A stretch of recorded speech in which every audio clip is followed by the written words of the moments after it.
Bem-vindos a mais um episódio do Varejo Sem Achismo. Conteúdo sem filtro para quem vive varejo de verdade. Eu sou o André Alcalde, fundador da Trinômio, e há mais de 15 anos eu ajudo empresas a transformarem estoque parado em lucro com estratégia e planejamento. Esse podcast faz parte do pilar de conteúdo e educação do Simplesmente Varejo. E a proposta aqui é clara: trazer profissionais que são referências nas suas áreas e falam de varejo com propriedade, porque vivem ele todo santo dia.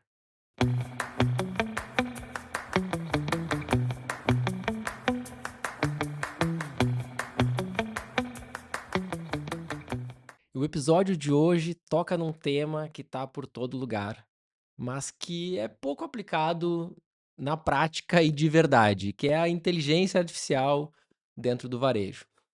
Mas hoje a gente não vai falar aqui de hype, a gente vai falar de muita velocidade, de como melhorar a tomada de decisão e também encurtar prazos dentro do varejo.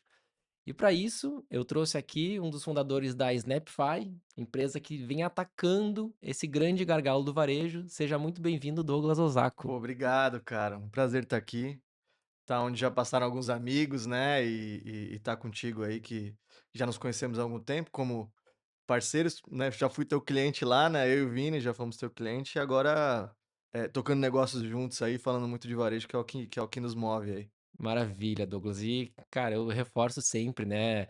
O propósito desse podcast foi realmente isso: trazer esse varejo de quem tá ali todo dia, de quem conhece, Ou de da quem realidade, né? já teve do lado de cada mesa, do lado de lá. Então, fico muito feliz aí de trazer pessoas que é importante quem tá do outro lado aí escutar quem vivencia isso e sente na pele, né, a dor do varejo. Total. Falando nisso, Douglas, pra gente começar já quente aqui, né?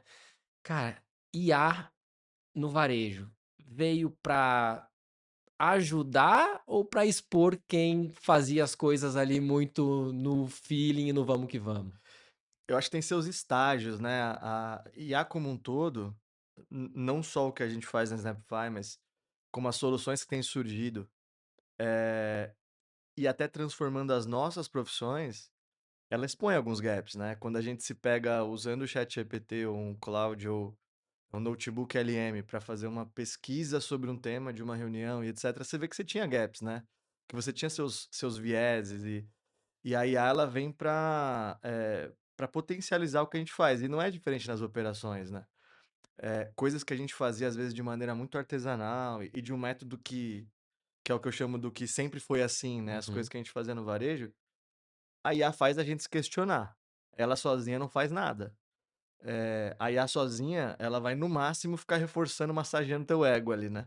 Você sempre vai estar certo, se você não desafiar da maneira correta, ela vai, te impulsionar ao erro e não ao acerto, né. Então, é o que eu falo de IA. Ela vem pra colocar a gente no lugar de FOMO, às vezes, né, colocar a gente no lugar de síndrome de impostor, né, "Putz, será que eu". sim. Você abre o LinkedIn, por exemplo, e você vê a galera automatizando o cafezinho, e daqui a pouco automatizou o jeito que leva o filho na escola, o carro tá indo sozinho. Aí você se pega, às vezes, fala: "Só eu não sei fazer essas coisas, né? Sim. Não é possível que". E aí você se pega nesse FOMO. Quando você separa o que é ruído, né, o que é hype, da tua vida e da tua necessidade real, você começa a aplicar e cumprir esses gaps que você comentou, né? Pô, se antes eu demorava 4 horas para fazer uma planilha, será que tem um jeito de eu fazer em 30 minutos? E otimizar meu dia, né? E aí, quando você começa a usar, você vê que realmente tem jeitos de você virar um super-homem, uma Sim. super-mulher ali, né? Acho que tem esse aspecto. Só que não é do dia para noite, eu acho que tem uma curva de aprendizado em tudo que vai fazer. E eu tenho visto, não só a gente, mas outras soluções assim, conseguir consolidar melhor para o varejista o que ele precisa usar de fato, o que ele vai desenvolver dentro de casa, o que é competência do time dele, o que é competência de fornecedores, que ele tem que contratar externamente e trazer essa expertise, né? A galera confunde muito. São dois extremos que a gente vê nas operações, assim, né? Isso aqui eu ainda não vou olhar com IA, porque o meu negócio é muito especial e muito particular e a IA não vai resolver. E a verdade é que ela vai resolver. Sim. Ela vai resolver. E o outro extremo é, cara, eu não preciso contratar. alguém que está olhando isso em todas as operações, porque eu vou fazer melhor dentro de casa, né. É o vamos virar todo mundo desenvolvedor, vamos virar todo sim. mundo product manager agora, tal. Ou eu vou achar uma IA É milagrosa que vai milagro resolver tudo é pra a mim. é a é a é a pílula mágica, a bala de prata, né, que nunca funcionou em tecnologia, não existe bala de prata, nunca funcionou nas operações, não tem uma coisa que faz o resultado, são várias, e não funciona com IA, não tem uma IA mágica que vai resolver tudo, eh, e principalmente resolver um problema, em escala, né, porque você uma coisa, existem estudos, né, a tua motivação com a IA, ela é inversamente proporcional à escala do resultado com IA. O que que isso quer dizer? Toda IA que você descobre, você acha que você resolveu todos os problemas da tua vida, e que agora achei. E isso é semana a semana, né. A primeira semana é o ChatGPT, depois você vai para o Notebook LM, depois você vai para Anthropic, aí depois você vai para o Seedream, e aí Sim. cada semana você achou e resolveu a tua vida. A verdade é que quando você começa a tentar escalar as soluções com IA, você vê que você precisa de muito mais coisa do que simplesmente achar uma IA. Né, e no fim é sobre modelos de negócio, onde é que encaixa, quais IAs encaixam. Então acho que sim, ela veio, respondendo a pergunta, Sim. os 2 assim, ela veio resolver problema, mas ela também veio mostrar gaps que a gente tem, só que você tem que usar IA para cumprir esses gaps, né.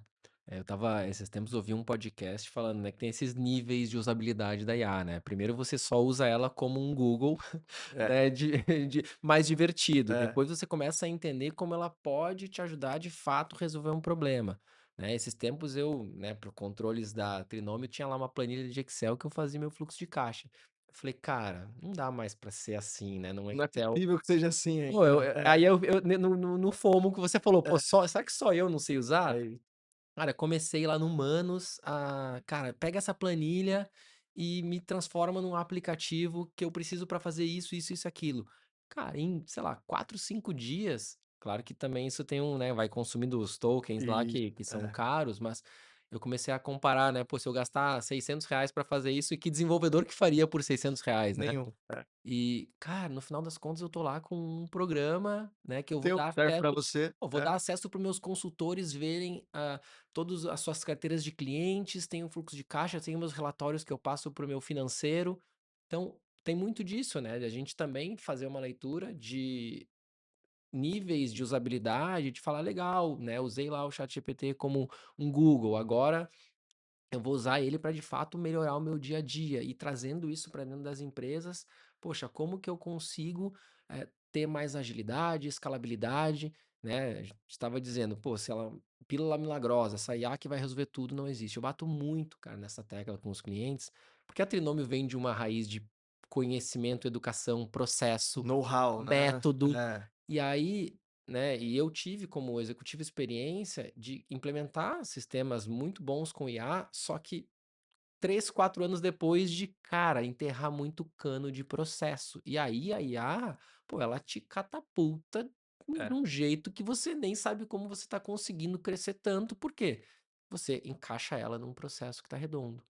Trazendo isso para a realidade que vocês enxergaram com a Snapify, qual foi, assim, o principal estalo, a principal dor que vocês viram e falaram: "Cara, vamos usar a IA, É. vamos traduzir isso em um produto para uma dor real"? A gente falou de FOMO, e o FOMO vem de ser inconformado, né, a gente cara, você tá perdendo alguma coisa, porque você não quer ficar pra trás, né, e a gente eu e o Vini, a gente nas operações que a gente sempre passou, a gente sempre tinha algumas coisas ali que eram o nosso "não é possível que seja assim", né, cara. Sim. E a primeira vez que eu fui num shooting de produto, a gente estava lá no Grupo Malve, a gente tocava as marcas digitais lá, especificamente um shoot da Basico.com, e aí a gente simplesmente pagou a conta e tinha nosso time de marketing que tocava.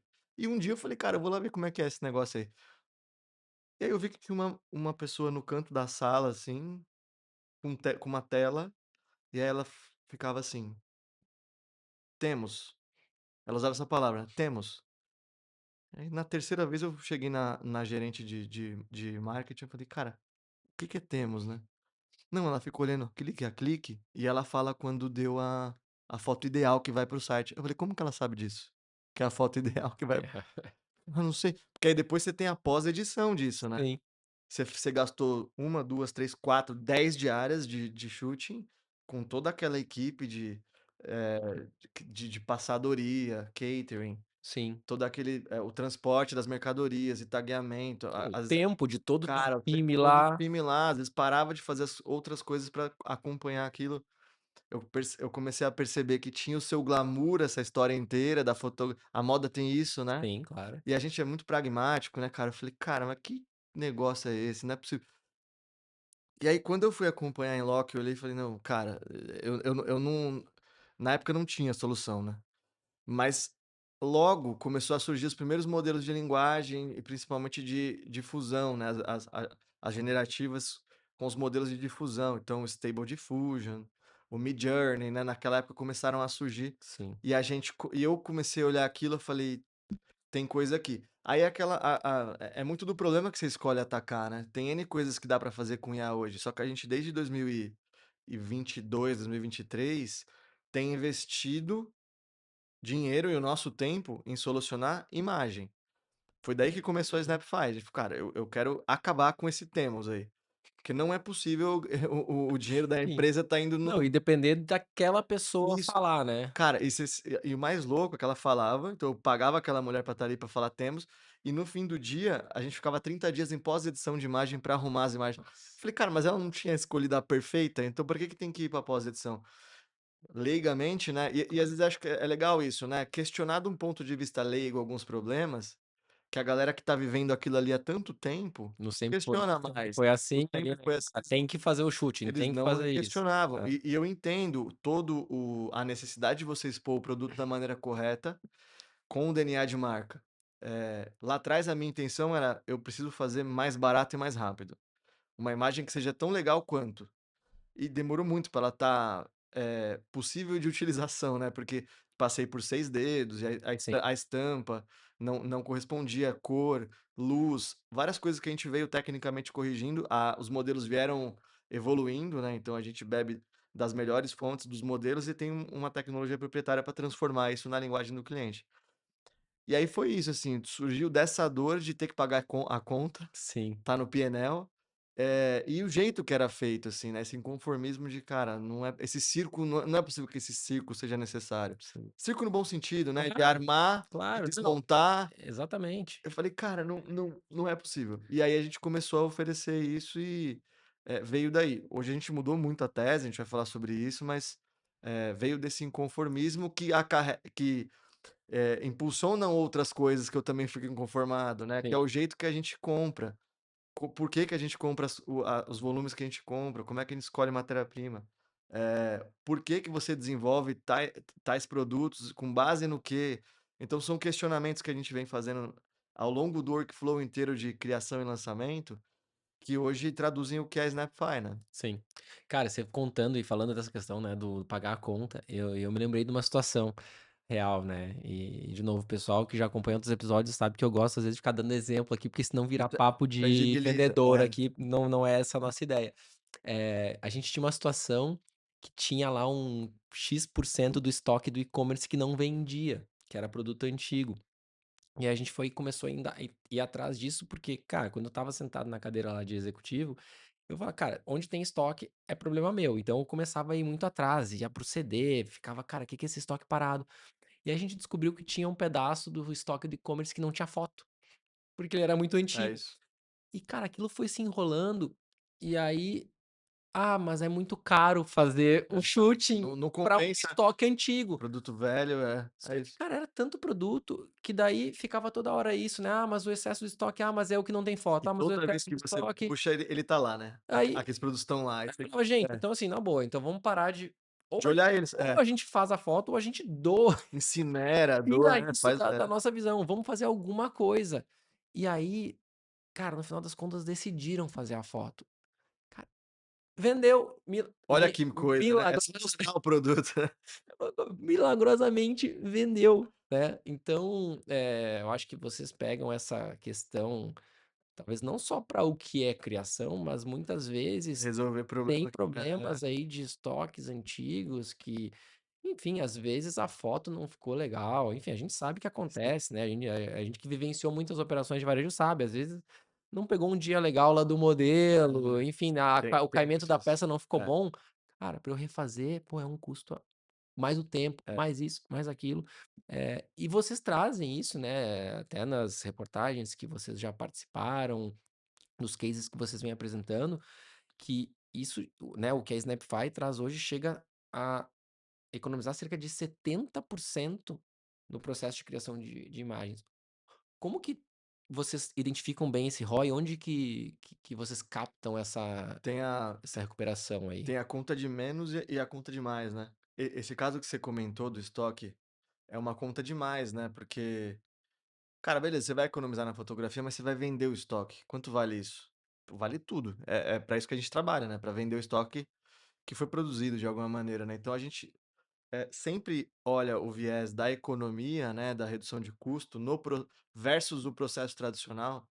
Então, ao longo do ano, você tem uma conta que passa de milhões de reais em grandes operações, para simplesmente mostrar o produto, né. Eu sou de família varejista também, e isso que você está vendo no estoque, eu cresci meu pai falando assim, Sim, ó: "O produto vende dentro da caixa? Ele dentro da caixa ele vai vender? Não vai, então põe na vitrine", falando para os vendedores. Eu cresci vendo isso, assim, sim, e é isso. Ele não vende sozinho, se você não mostrar, ele não vai vender. Se você é aquela questão da venda do varejo físico, de você botar o produto em cima da maca, o ritual de atendimento de você tirar o produto do cabide, fazer o cliente pegar a peça. Isso quem viveu o varejo sabe que claro. isso é real, isso funciona. E no mundo totalmente digitalizado, para todos os canais, a gente às vezes fala muito de e-commerce, mas o nosso produto ele influencia muito mais a receita da venda para os canais offline do que para online. Sabe por quê? Porque o cara precisa ir para o multimarca antes do concorrente. Sim, né, aí E é tem uma a guerra, corrida do a corrida. catálogo, do showroom, Isso. né. E é onde mais dói. Porque o e-commerce ele tem um tempo de reação diferente do nosso fast fashion de outros canais offline. Você precisa mostrar isso numa convenção de vendas ou no momento de showroom. Para um multimarca, para um franqueado, para uma loja própria. Eles vão apostar nesse estoque, você vai produzir, isso volta.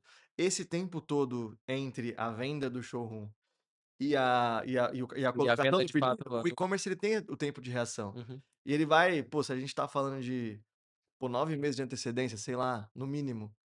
Você tá falando do inverno 27, né, a gente já tá falando, e aí você vai pegar, o e-commerce tem esse tempo de reação, então beleza. Agora os outros canais que, na média, são 90% do resultado de um varejista que é multicanal, sim. não tá no e-commerce, né, a gente sabe disso. A gente sabe da importância do e-commerce, mas a gente sabe que o grosso não tá no e-commerce. Então a gente ataca essa conta de mais, ela tá ajudando ao varejista ir mais rápido para o canal. Ela tá ajudando o franqueado ter uma experiência de um consumidor digital, né, porque como é que o franqueado comprava antes? Pô, ele tinha que se deslocar, ir até o showroom, ninguém faz mais isso, né, você tem Sim, momentos que você faz isso. sim. Para alguns franqueados, de repente não para todos, mas então como é que você, a gente falou aqui de alguns parceiros Eu da ia falar, Tecido, né, por a gente exemplo. falou, cara, também até para ferramentas que facilitam Isso, isso, que é o isso. cara às vezes contratava, né, uma ferramenta que É. apareceu e falou: "Cara, mas eu não tenho a foto". Eu não tenho a foto.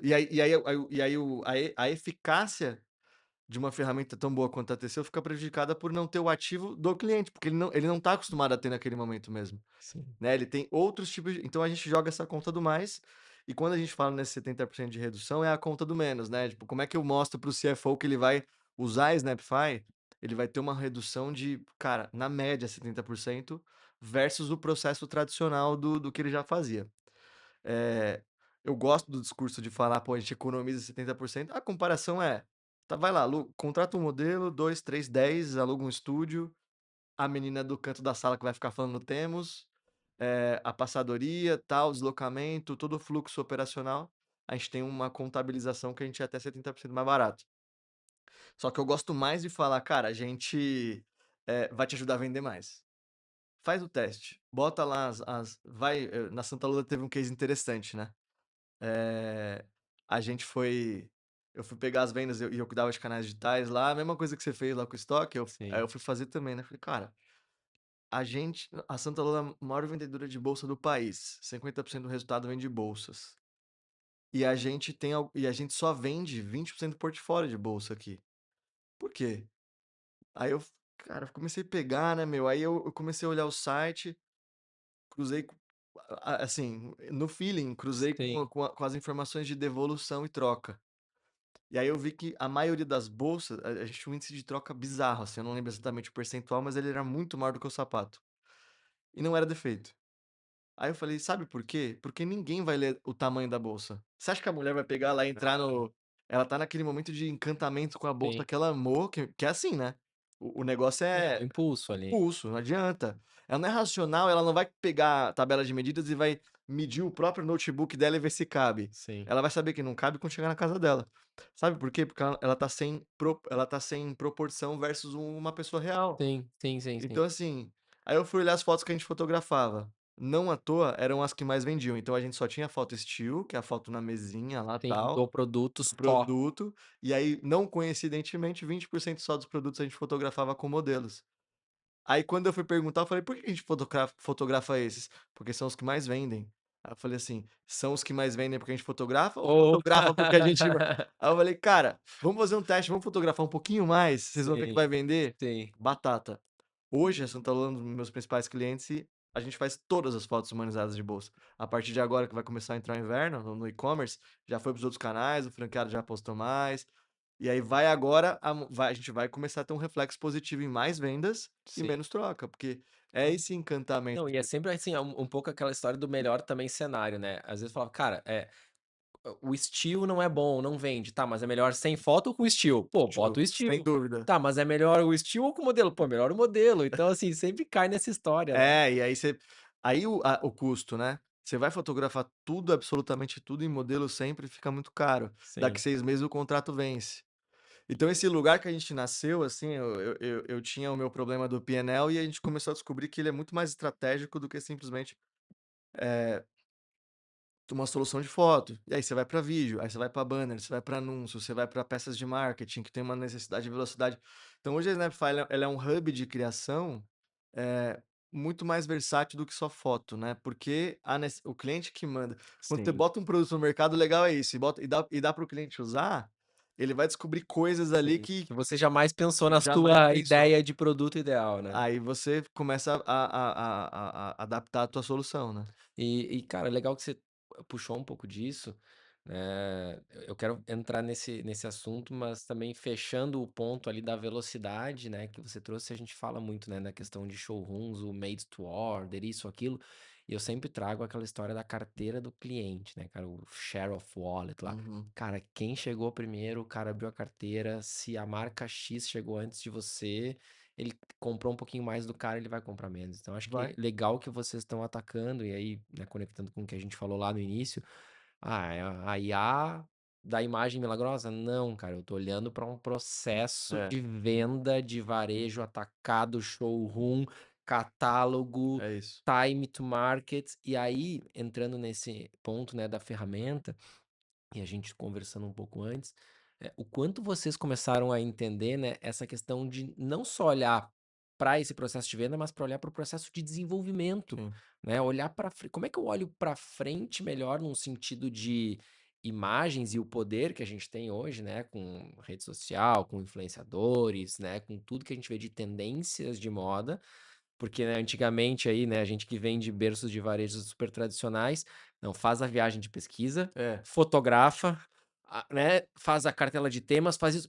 Hoje tá tudo muito rápido, né, você tá me falando aqui o exemplo ali da Shein e tudo mais. Então, como que vocês hoje enxergaram, né, como uma empresa que vai trabalhar com a imagem, e a gente sabe que, pô, hoje, cara, a primeira coisa que a gente faz quando a gente quer algum produto, independente se ele é moda ou não, cara, você vai no Instagram, você vai no site, você procura você joga no é Google a para ver uma jornada, é imagem, a nossa você jornada. tenta pegar uma imagem daquilo, você precisa ver. Sim. Como que vocês entenderam isso, aí trazendo pra moda, como que vocês se encaixariam dentro desse processo aí de criação? Tiveram 2 abordagens, assim, né, a de vivenciar o problema, porque lá na operação do Grupo Mave, eu cuidava de todos os canais das marcas digitais, né, então, eu era responsável não só pelos canais digitais, mas também pelo multimarca, loja própria que a gente tinha. Então eu comecei a entender que o problema de novo um case, né, as meninas brigavam por budget para poder Pra ir viagem de pra pesquisa. Nova York, e eu não acho isso um problema em si, eu acho que isso é um problema quando as informações que voltam de lá não viram nada. Tipo assim, a gente marcava uma reunião de apresentação de tendências, e eu acho super válido, porque isso traz muito repertório. É muito diferente você ficar olhando um relatório de comportamento de tendências e você vê a tendência acontecendo. E é importante para o crescimento de maturidade do time, né. Então não vai só a diretora, leva uma analista que é um talento. Leva a menina, isso é um baita prêmio para ela e vai fazer ela crescer repertório. Então, só porque às vezes a gente resolve isso e em partes substitui essa necessidade, então as pessoas acham que eu particularmente sou contra a viagem de eu Não, não de sou forma contra, alguma. eu acho que a gente precisa, trazer ação para isso. Né, e aí isso era uma dor, porque elas voltam com um monte de foto, isso em todos os lugares que eu passei e com todo mundo que eu falo. Elas voltam com um monte de foto, com um monte de insight, anotações no caderno e não sei o quê. Isso vira um quadro, né, de um mood board que elas chamam, Sim, e isso vira produto. Não é de outro jeito que faz. sim. E aí ali ela vai usar a experiência dela para construir o melhor produto com o DNA da marca que ela está trabalhando naquele momento. E com uma limitação, né, Douglas, que eu agora, cara, você estava falando, eu me lembrei de um exemplo que eu vivenciei.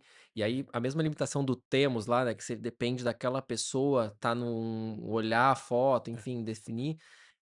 Uma época, numa das empresas que eu trabalhei, o time de estilo masculino estava desfalcado e tinha viagem de pesquisa. E eu, cara, era um planejamento que estava sempre muito em cima de Muito envolvido com o produto. produto, é. Falei: "Cara, eu vou representando o É, masculino por ter uma noção da performance, do número e tudo mais". E a gente foi a Londres. sim.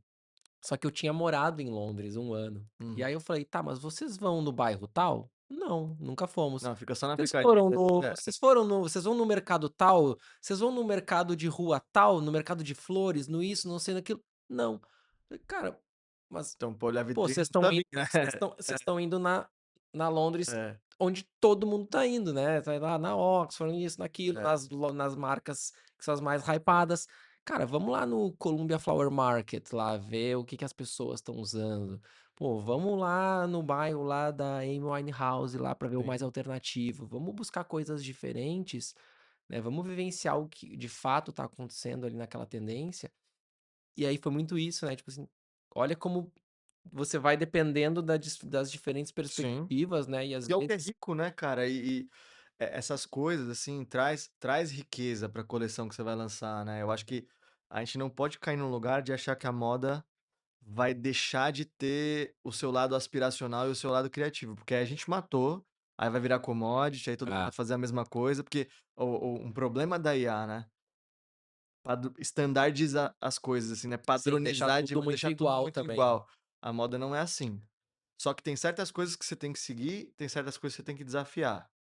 E aí, o que eu comecei a entender, assim, né, o primeiro pilar da tomada de decisão de, transformar a Snapify nesse copiloto de criação é, pô, empoderar a galera criativa com condição de debater com o cara do planejamento, com Sim, condição de debater com o cara sim. comercial, porque ela vai estar apoiada nos dados. Sair um pouco daquele qualitativo, Isso, que pô, é mega importante. 100% É qualitativo isso.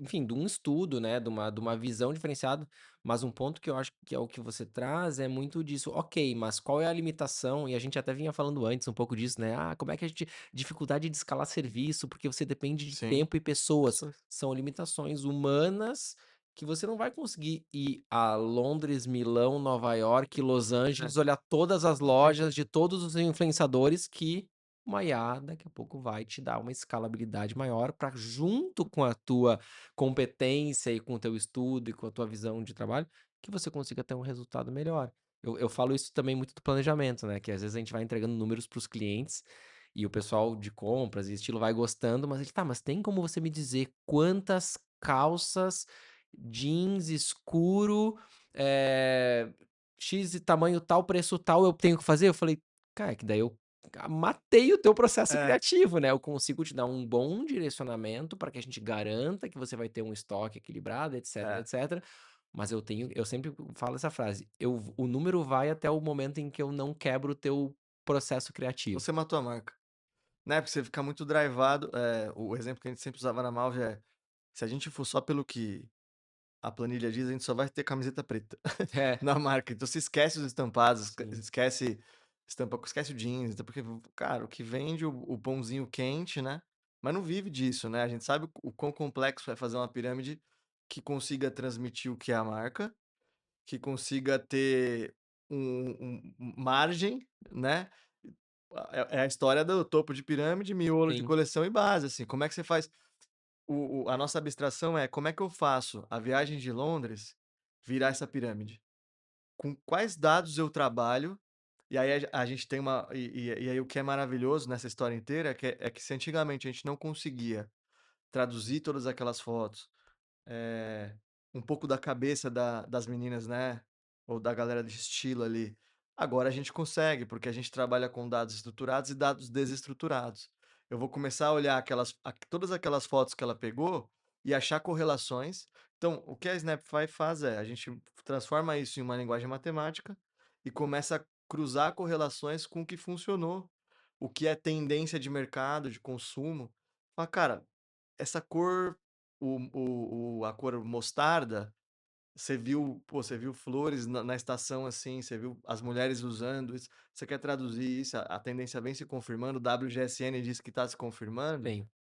Cara, tuas fotos dizem que sim, né, o que você capturou lá diz que sim, a Snapify vai fazer esse papel de traduzir o que é desestruturado, o que estava só na cabeça e na visão, das pessoas, em dados reais para apoiar a decisão. E fala: "Cara, ó, Sim. tá aqui, você não precisa acreditar em mim, acredita na inteligência", Não, sabe. e eu acho que isso conecta, né, Douglas, um pouco do que a gente conversou antes aqui. Hoje tem tantas soluções boas no mercado, eh, mas nenhuma faz tudo É, para todo mundo e resolve todos os problemas, né. E quanto mais a gente enxerga, né, inclusive clientes que a gente vai se encontrando, né, com diferentes ferramentas, um complementa o outro, sim, né. E aí a gente começar a entender e um dos desafios que eu tive, enquanto executivo lá na Aramis, era como que a gente digitaliza essa cadeia, né, de desenvolvimento, desde a criação até o abastecimento, lá o fim do ciclo de vida do produto, eh, para que a gente despersonifique as coisas, né, não é, fique: "Ah, não, é a planilha do Douglas. é, Ah, não, a planilha do planejamento. Ah, não, gente, tem um processo da empresa e aí, poxa, se eu conseguir nascer numa ferramenta que me ajuda a, né, traduzir melhor a tendência, se eu encaixar isso num bom PLM, que a gente tem sim, excelentes ferramentas de bons PLMs, se eu encaixar isso numa ferramenta de planejamento, que vai ter um bom ATB, um bom balanço de coleção, cruzar isso com os dados lá do início é, para desenvolver algo diferente. Pô, plugar numa ferramenta de abastecimento. Cara, olha que riqueza de digitalização. você vai E conseguir. aí, claro, nem todo mundo vai ter todas as ferramentas, mas eu acho que é muito, né, como você trouxe, entender esse gargalo e como isso também aproxima departamentos, né. Porque é muito comum, às vezes, a gente ver eu, de novo, enxerguei isso como executivo e hoje como, consultor com os nossos clientes, as áreas ficam muito isoladas, Muito. né. Então como que eu conecto o marketing com o produto? Como que eu conecto o planejamento com o produto, com o estilo? Como que eu conecto o É, comercial com o planejamento?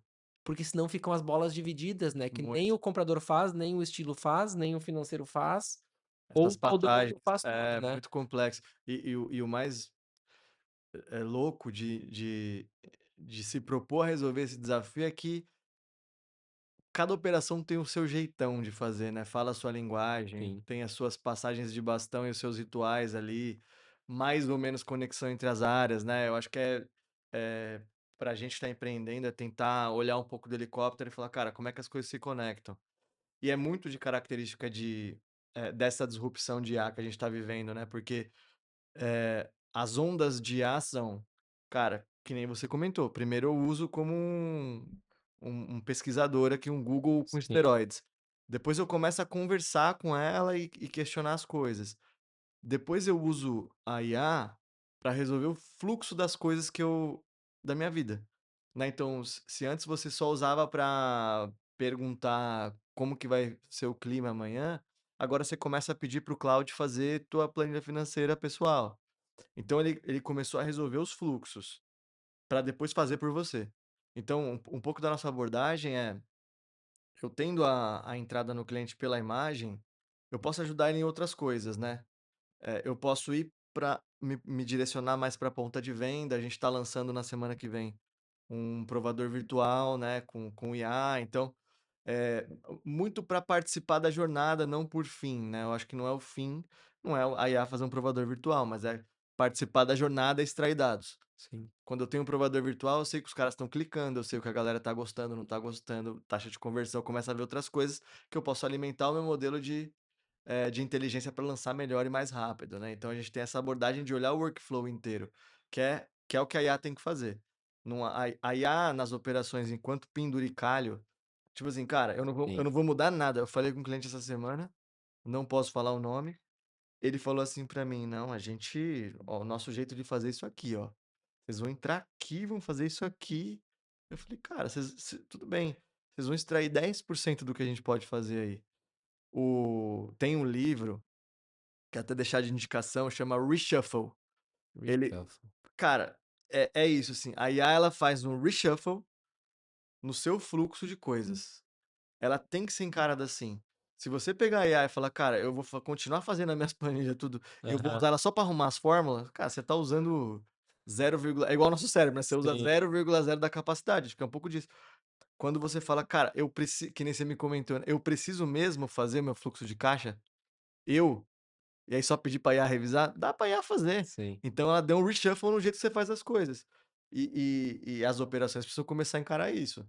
Cara, vamos se questionar se a gente faz do jeito certo mesmo e se não tem um jeito melhor de fazer. Não foge do que sempre foi, cultura, né, quando Hum. você quer trazer uma tecnologia nova e a cultura não tá adaptada, não vai funcionar. A IA a mesma coisa. Você quer trazer IA para operação, os executivos estão pressionados, querem buscar mais margem usando IA, mas não quer mudar nada, é o as is, e falar que tem IA, você só vai falar que você Sim. tem IA. E aí entrou um ponto, né, bem interessante até que você estava trazendo alguns números, ah, bem legais sobre serviço e tecnologia, né. Dentro da jornada de vocês, e até eu gostei que você falou, porque é algo que eu venho traduzindo também para a jornada da Trinômio, né, que, pô, comecei como um serviço clássico, mais ali de uma consultoria as a service, só que agora a gente está migrando ali para traduzir isso em dashboards que tenham sejam mais automatizados para a gente conseguir ganhar escala.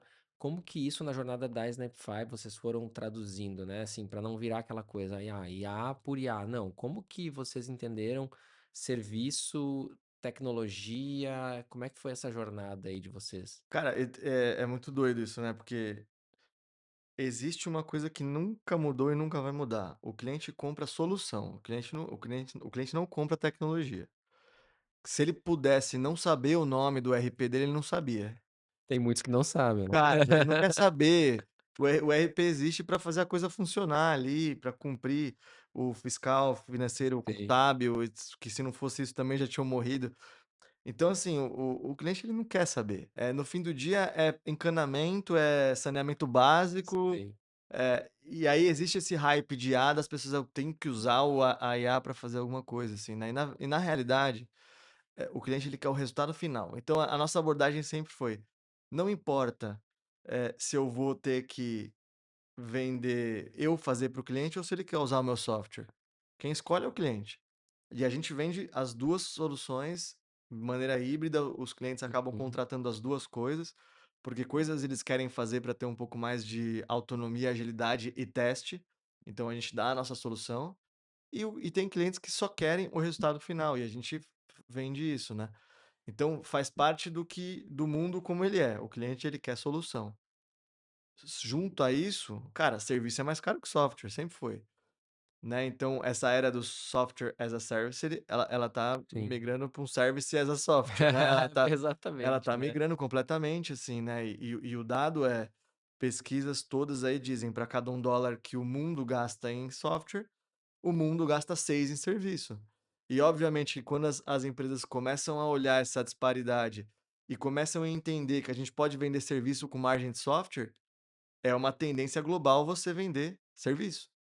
Sim, É claro que e aí o dia a dia é difícil, porque, assim, eu tenho clientes que querem usar e eles: "Cara, então usa", porque ele tá pressionado para usar IA.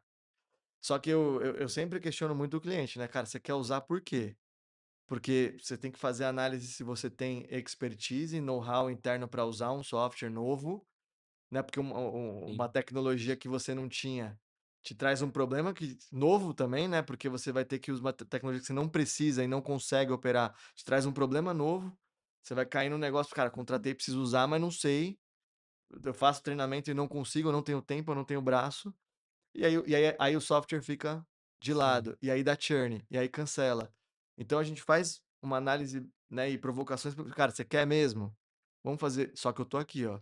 Você precisar de mim, cara, eu sei que você vai ter uma coleção que vai atrasar, você não vai receber as peças, aí você não vai conseguir rodar você. Levanta a mão, no contrato já vai lá, ó, se você precisar do meu serviço, custa tanto, o SLA é tanto e eu te entrego em tanto tempo". Porque é o resultado final, né, quando você sai desse hype de: "Eu preciso usar, eu preciso aprender", você vai entender que você precisa do resultado final, cara, não interessa a IA que você vai usar, não interessa o modelo de IA que tá na crista da onda, se é o Opus não sei do que ou se é o sim. GPT-5 ponto não sei das quantas, você tem que resolver o problema do cliente, cara, e o cliente tem que ter o seu problema resolvido, né. Não, e isso conecta também com outro papo que a gente teve, né, antes de entrar na gravação, que é a venda do conhecimento, né, e esse Service as a Software que tu É, traz, ele vem muito disso, as pessoas elas estão começando a se dar conta que, cara, vamos valorizar o conhecimento que eu não tenho e deixa eu tentar internalizar isso para eu resolver isso de uma forma que talvez eu até fosse conseguir fazer sozinho, é. mas eu ia demorar muito mais tempo. Eu ouvi isso de um cliente, assim, depois que a gente ficou quase 2 anos de trabalho com eles, e ele falou: "Cara, eu acho que eu até ia conseguir fazer isso que a gente fez juntos aqui, mas eu não ia ter feito tão rápido, né, e num Ah, tempo você em que a compra gente tempo, tem, cara, você como know-how você compra tempo, você comprando tem curta tempo". caminho, você bate menos a cabeça na parede. Eu acho assim, ó, o ser humano pode fazer tudo. Né, as operações podem fazer o que elas quiserem, elas têm capacidade de fazer o que quiserem. É core o negócio, né, e na Santa Lola eu tocava tecnologia, infraestrutura, desenvolvimento, e a gente tinha às vezes caía numas armadilhas assim, né, "Não, puta, vamos desenvolver interno aqui esse negócio, cara". Aí eu falava assim: "Mas nem a pau". Sabe por quê? Porque esse negócio vai ter que dar manutenção depois. E aí a gente vai ter desenvolvedores à disposição para fazer manutenção no produto quando o usuário começar a levantar a mão e falar: "Não tá funcionando, a integração quebrou". Ou então você paga um desenvolvedor terceiro e depois você fica pagando uma sustentação para ele que é inviável. Sim, Na onde a gente está no varejo, cara, margens espremidas, tal, você acha mesmo que a gente vai ter times e times de tecnologia? "Ah, mas é mais fácil, a IA agora com 2 prompts aqui eu crio um sistema". Bota isso no banco de dados e faz isso performar. Depois, no final do dia, você faz a conta é aquela coisa, né, "Putz, antes eu tinha um sistema aqui que eu pagava uma mensalidade de R$ 2.500 por mês, cortei, porque agora eu faço com IA. Agora eu fico aqui pedindo para ela, ela faz e a fatura é R$ 14.000 no final do mês de créditos". Faz algum sentido, né, tipo, é o que eu falo, assim, né, sim, eh, isso não tira o aspecto de que a gente vai hiperconcentrar nas big techs e nas grandes linguagens, eu acho que vai ter uma sim. hiperconcentração de recursos ali, só que a operação que vai precisa entender muito o que que você vai querer fazer sozinho e o que você contrata. Putz, faz uma matriz de decisão, né, cara, é core do nosso negócio, é estratégico, esses dados têm que estar dentro de casa, o expertise e o know-how tem que estar dentro de casa. É, então tá, cara, então faz, né, então gasta aí um tempo, contrata alguém para desenvolver alguma coisa aí no cloud. E já se tem hoje uma leitura muito diferente, né, do que a gente tinha lá, sei lá, 3, 4 anos atrás era aquela história: "Não, vão acabar os empregos da É, IA", não. Hoje eu já vejo uma leitura e, enfim, a gente estava até conversando aqui de situações, né, que eu vivenciei agora no último mês, até mesmo de, poxa, clientes com softwares excelentes e usando 20% do software, ou dizendo assim: "Não, esse software não funciona". Só que eu conheço esse software, eu sei que ele funciona. Então as pessoas acabam meio que se enganando, né, e entrando naquela história de que: "Cara, pulei no barco do IA", não mudei nada, É, que nem você falou, não fiz o reshuffle do meu processo nada e e fiquei esperando, né. é, E aí até conectando lá com o que você disse no início, ali na primeira pergunta, é aquela história, cara, se você digitalizar um processo ruim, você só tá vendo o seu processo ruim de é, forma digital, né. Então não é simplesmente fazer por fazer, mas, cara, onde que de fato eu mexo esse ponteiro, né. Poxa, eu preciso mudar um processo de planejamento, eu preciso mudar um processo de captação de tendência, então deixa eu entender as ferramentas e, né, o exemplo que eu dei lá da Aramis era muito a nossa visão dos executivos era muito assim: "Ok, como que a gente pode melhorar o processo lá do PLM? Putz, vamos atrás e achamos lá 3 ferramentas, conversa com as 3, sim, entra na reunião, o planejamento, o comprador, a diretora de produto, cara, todo mundo junto, né, todo mundo olhando. E eu acho que esse é o grande,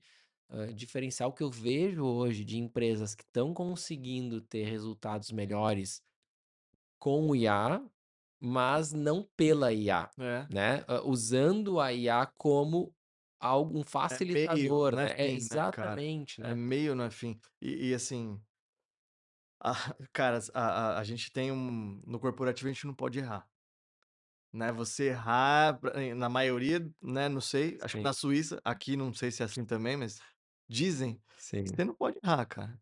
Tem aquela coisa, né, de incentivar o erro, de dar autonomia, tá, mas quando sim, erra é um monte de dedo, né, apontando. Esse é o corporate, gente. Então o executivo que tá usando IA, às vezes ele tá com medo de escolher um modelo, ele tá com medo de fechar com um parceiro. Será ele tem certas desconfianças naturais em usar IA, ele fala: "Cara, será mesmo que vai dar certo, tal?". E de novo, não é IA, é padrão de tomada de decisão. É algo irreversível? Aí você toma muito cuidado, né, você vai mudar, cara, sei lá, a matriz de produto que você tem lá, putz, isso é muito complexo. Agora, pô, você vai testar 10% do teu produto das tuas fotos com IA. Puta, cara, o que que pode acontecer se não ficar do jeito que você sim, queria, cara? sim, Não vai, assim, você já não tinha foto. Então testa, sim, sabe. Então, assim, é um pouco dessa cultura que tá tão rápido, né, então você se permitir errar, erra pequeno e vai crescendo, né, que é quando você passa para lado de cá da mesa, e você sente muito isso empreendendo, que você tem que errar, porque senão você tá devagar demais, sim, né. Se a gente não fizer uma cagada por semana, você tá devagar, cara. Né, os primeiros clientes vai ser mais ou menos macarrônico, depois você vai azeitando o processo, aí você vai crescendo, aí você atinge um momento de escala que você erra muito menos, porque você aprendeu, né. A gente se força a isso. Quando você tá no corporate, você não quer errar de jeito nenhum, aí você não faz nada. Você fica paralisado e não avança. E é isso, testa, usa, não é bom, troca o modelo, né, tipo, testa outras soluções. "Cara, vamos fazer um teste aí", e eu entro nas empresas assim: "Cara, vamos pegar aí, ó, sim. não me E paga até nada". mudando, né, outro ponto que a gente pegou, né, conversando aqui sobre um outro modelo de negócio, mas a gente mudar a percepção do que é caro, o que é barato, né. Que nem você falou: "Cara, testa 10% aqui". É. "Ah, mas é caro". Não, caro é não vender. É, Esses tempos eu indiquei lá uma pessoa para dar um treinamento e a pessoa falou: "Não, mas é muito caro". Eu falei: "Não, caro é não vender, é. né". No meu caso, caro é estoque parado. Eu escuto de muitos, amigos próximos meus falar: "Ah, tu é muito barato, tu cobra muito pouco na Trinômio". Eu falo: "Não, eu tenho um modelo de negócio, mas se eu fosse, por exemplo, pegar um success fee, cara, eu tenho cases, assim, de clientes que têm economias de É, alguns milhões e até frases engraçadas do próprio cliente falar assim, né: "Poxa, com essa ação aqui já paguei a Trinômio". Falo: "Não, não pagou a Trinômio, pagou 2 anos e você dá muito 3 alto anos da ROI, né, o ROI ele é muito perceptível, muito. né". Então eu acho que também tem um pouco dessa visão, né, de gente, vamos entender aqui, se eu aplicar isso, de fato vem o resultado de volta? Se paga ou eu tô só gastando os É, 14.000 lá e não é, tô vendo o resultado, mas não, pô, estou me sentindo super bem porque agora eu é, uso o IA. Cara, mas essa conta ela não tá se pagando, né, agora no momento em que eu vou lá, melhoro o meu processo criativo, economizo na questão de desenvolvimento de shooting, melhoro a minha captação de tendência, aí conecto, por exemplo, com é, um planejamento onde eu compro um estoque mais acertado, faço uma gestão de ciclo de vida de produto. Cara, você começa a pegar esse dinheiro na é mesa. isso. É, e é de novo a conta do mais, né. Sabe quanto eu vou cobrar no meu provador virtual? Zero. pouco barato. O cara vai me pagar se converter, se o cara que Sim, provou sim, converteu. sim. Não, mas é um investimento, é o meu CAC, é o meu CAC.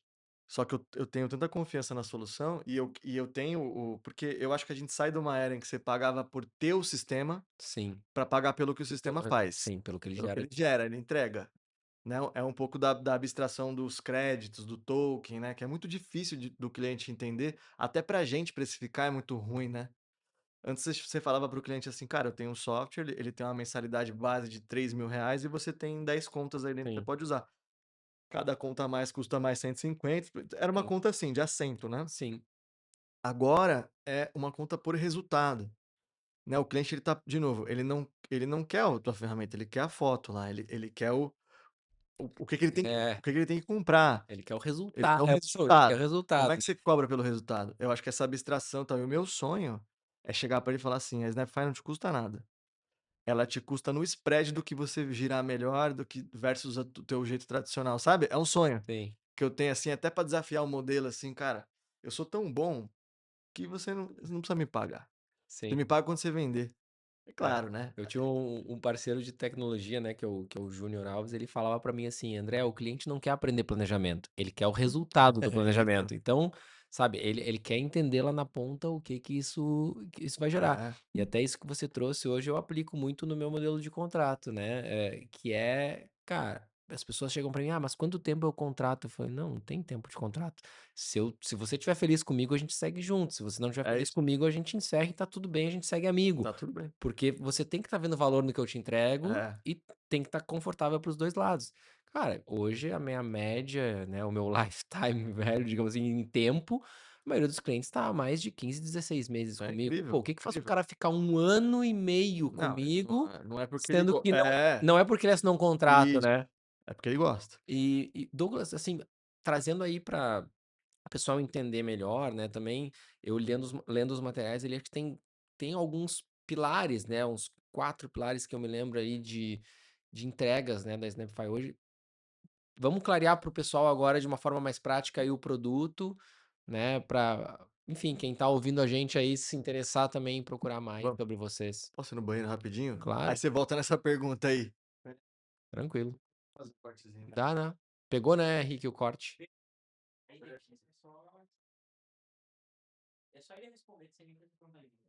Beleza. A gente tá em quanto já, Rick? Ah, tá bom. É porque essa aqui ia ser a penúltima pergunta que eu ia fazer. E aí eu já vou pra pergunta final. E é isso aí.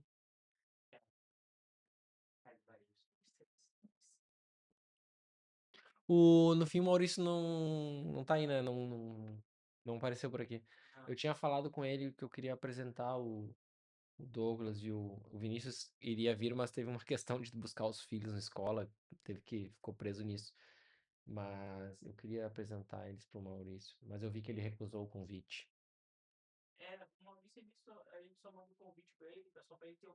Ah, não, é que eu tinha falado desse. Eu tinha falado desse podcast pra ele.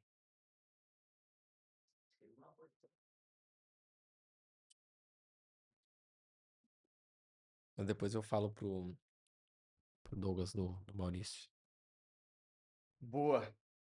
É só a resposta, né? É, São os só pilares. resposta, né? Pegou. Sabe o que que eu lembrei? Tem aquele slide do pitch que você fala, né? Animal. Os quatro. É. Aí você, tipo, cara, pô, hoje nosso ideia tá porque Uhum, daí essa é a penúltima pergunta. Depois é a pergunta que é uma padrão, que é o simplesmente varejo. Daí, o que é fazer na tua visão, o que é fazer um varejo ser simples e tal. Também, uhum. tudo. Aí, normalmente o pessoal faz meio que um wrap-up do que foi falado, Sim. porque você conecta com a simplicidade. Mas e é isso aí, vamos pro encerramento. Já Boa. tem 52 minutos, nossa média é essa, sempre em torno de 1 horinha ali. Tá ótimo. Mas só daí foi bom que agora tu já ganhou a referência que eu tava é daquele slide que tem os Ótimo. É, quatro quando você falou já Beleza, Rick? Tranquilo? Então, puxa o barco aí. o que a gente enxerga, e é um pouco de tudo que a gente falou, né, que existe um começo, meio e fim nas coisas e elas se retroalimentam, né. Quando a gente começou a fazer imagem e começou a entender que a gente extraía muitos dados dessa geração de imagem, Porque a parte dos bastidores é, para gerar uma imagem, eu tenho que, dissecar ela em vários atributos, e depois eu recrio essa imagem da maneira que o prompt pediu. Então a gente começou a ter que interpretar matéria-prima, interpretar cores, Sim, interpretar coisas que o cadastro não pega. Isso é que é legal. sim, Então, tipo assim, cara, a camiseta vendeu mais porque a cor é da estação ou porque ela tinha 3 botões ao invés de 2? Não sei, né. Só que a gente começou a entender que a gente começou a criar um DNA próprio do produto, que é o nosso jeito de enxergar o produto, né, pra poder recriar ele. E eu comecei a olhar isso, eu falei: "Cara, se eu der essas informações pra a galera de planejamento, isso vai ficar top", assim, né, tipo, se eu chegar para o sim, cara do planejamento e falar: "Meu, essa daqui que tem 3 botões gerou 6 vezes mais clique do que a que tem 2". E às vezes no cadastro não tá lá, sabe, sim. porque é Sim, difícil não é todo o atributo que você vai conseguir colocar, isso. até pela limitação dos próprios ERPs, Cara, né. tem campos específicos, e outra, tem um lance, que é o lance visual. Tipo, você vai vender por vários aspectos, tal, mas o que diz que um cliente gostou de uma gola Henley e não gostou de uma gola V, assim? E aí ele começou a clicar várias vezes e vários clientes começaram a colocar no carrinho mais golas Henley do que gola. É gosto, é visual, entendeu? Do teu cliente que tá acessando aquele Uhum. momento. Então, a gente começou a olhar essas coisas e aí eu comecei a olhar as outras dores que a gente sempre passou. Eh, que é isso, né, esse jeito muito feeling de fazer as coisas, de propor as coleções, e a gente mapeou 4 grandes, pilares, né, que aí para ficar mais bonito a gente fala 4 grandes agentes, mas são 4 grandes pilares de negócio, que tem vários agentes dentro deles, que o primeiro deles é de fato observar e traduzir tendências, né. Legal. O que importa para o cliente, porque você fica muito limitado quando você olha só a passarela ou você olha só a viagem de pesquisa como um balizador do que de tendências que estão se confirmando. Sendo que hoje você tem vários sinais, né, você pode olhar um social para algo mais curto, né, para algo mais de reação. Você pode olhar como é que o teu produto está sendo referenciado nas redes antes mesmo dele estar vendendo, né. Então você tem vários sinais que a gente Sim. traduz e mastiga isso. O segundo deles é realmente passar o bastão para quem vai fazer a criação, né, então, hoje a nossa ferramenta, consegue ajudar o pessoal de criativo a ter melhores, exemplos de produto, né, então, você sai um pouco só do que é o croquis, Uhum. né, e você começa a ver a peça real, uma modelo vestindo a peça, porque isso traduz melhor o que elas enxergaram lá atrás quando elas foram criar a coleção, né, então ela idealizou uma peça, porque ela viu algo no desfile e tal, ela consegue traduzir melhor isso sem ter que se explicar no quadrinho, Sim. né, de que ela tinha lá antes, tal. Depois você vai de fato fazer a fotografia desse produto. Então pensa que eu olhei as tendências, eu sugeri coisas, isso foi pré-aprovado. Agora eu começo a montar minha coleção e transformar isso em foto de venda, né. Uhum. Eu posso fazer pré-venda a partir daí e tal, vou antes para o canal e tal. Sim. E aí, quando essas coisas estiverem consolidadas, você passa a bola para um planejamento fazer melhor o que ele sabe fazer ali, né, com mais insumos, né. Sim. Então, pô, legal, com base nisso aqui, a gente monta a pirâmide, a precificação. Então a gente tem análise de precificação de concorrência, né, o famoso shopping de preços, né. Legal. Então, o que a galera fazia ainda faz muito, né, na mão e Sim, tal, sim. é algo que você consegue hoje, encaixar melhor. Então a gente tem essa abordagem de ponta, é o end-to-end, né, do que é a Legal. criação e lançamento de produto. Muito bom, muito bom. Douglas, vamos chegando aqui na nossa parte mais final e tem a nossa pergunta clássica aqui, e eu acho que ela hoje ela tá tem até um temperinho especial, né, porque a gente tá falando aqui desse hype de IA, mas de uma forma aplicada, né, na prática. Mas nesse mundo, assim, mega instantâneo, né, onde a gente tudo, né, se o Uber demorar 3 minutos tá Né. demais, né, se quando o ChatGPT ele dá uma travadinha ali, você já fica querendo que ele pense mais rápido. Nesse mundo, né, super instantâneo, o que que na tua visão, é fazer um varejo mais simples? Cara, a gente tem uma abordagem, isso é o que eu sempre acreditei, e a gente traduz isso em produto, a gente traduz isso na Snapify em posicionamento e a gente traduz tecnicamente em solução, né.